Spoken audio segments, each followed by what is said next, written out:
Yaachie maumivu haya, maradhi yote yaondoke, magonjwa yote yakuachie kwa jina la Yesu Kristo. Hicho kinachokutesa na kiamuru kiondoke sasa. Pokea uponyaji katika eneo la mwili wako, uwe salama katika jina la Yesu Kristo aliye Bwana Mwokozi wetu. Mpe Yesu makofi ya kutosha. Amen. Mzee wa kanisa, karibu kwa majina yangu. Ninaitwa mchungaji Meshaki Masunga Ileme.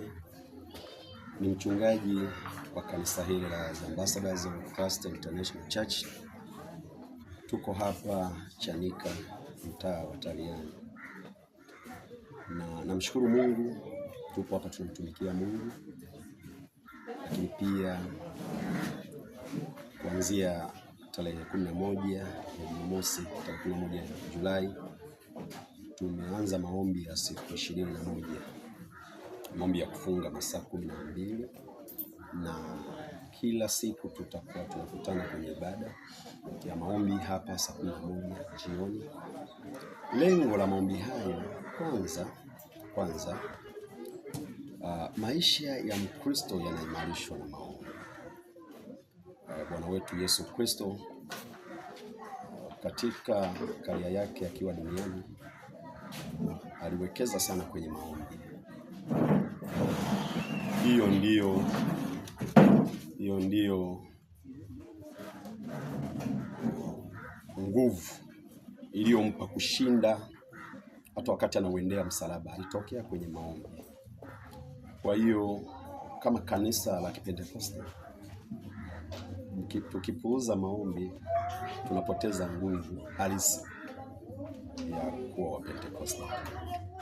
Na maombi yanamsaidia mtu binafsi katika maisha yake ya kila siku. Dunia imejaa changamoto sana. Kuna vitu vingi sana leo vinatatiza, vinasababisha baadhi ya maisha ya watu yaharibike. Ndoa zinaharibika, afya zinaharibika, biashara zinaharibika, uchumi tu kwa ujumla unaharibika. Si kwa wote, lakini ni baadhi ya watu mambo yanazidi kuwa mbaya kabisa.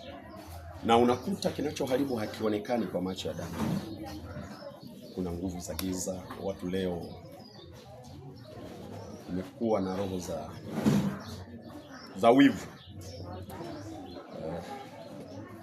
Kikuona wewe unafanikiwa katika eneo hilo, mtu yuko tayari kwenda kwa waganga ili uharibikiwe. Hata nyewe waandishi wa habari mnakutana na changamoto hizo katika maeneo yenu. Kila mmoja anataka kumuonesha Mungu wake anapokuwa kwenye kazi. Kwa watu sasa hivi wanaharibiana maisha sana. Sasa tunapoomba, maombi hutusaidia kuharibu na kuepusha chanzo cha changamoto za maisha, japo hivyo vyanzo vinakuwa vionekana. Kwa maombi yanatusaidia katika hilo. Maombi yanamsaidia mtu aliyekata tamaa, kiomba na tiwa nguvu, na hatimaye anaweza kuvuka katika shida aliyonayo. Lakini Yesu anasema kuna mambo hayawezekani ila kwa kufunga na kuomba. Kwa hiyo tumeingia katika maombi hayo kwa ajili ya kanisa, kwa ajili ya waumini, lakini pia kuliombea taifa letu. Sio kwamba liko kwenye matatizo, hapana. Maombi ndio maisha ya Mkristo. Kuliombea taifa letu pia liendelee kuwa imara na salama.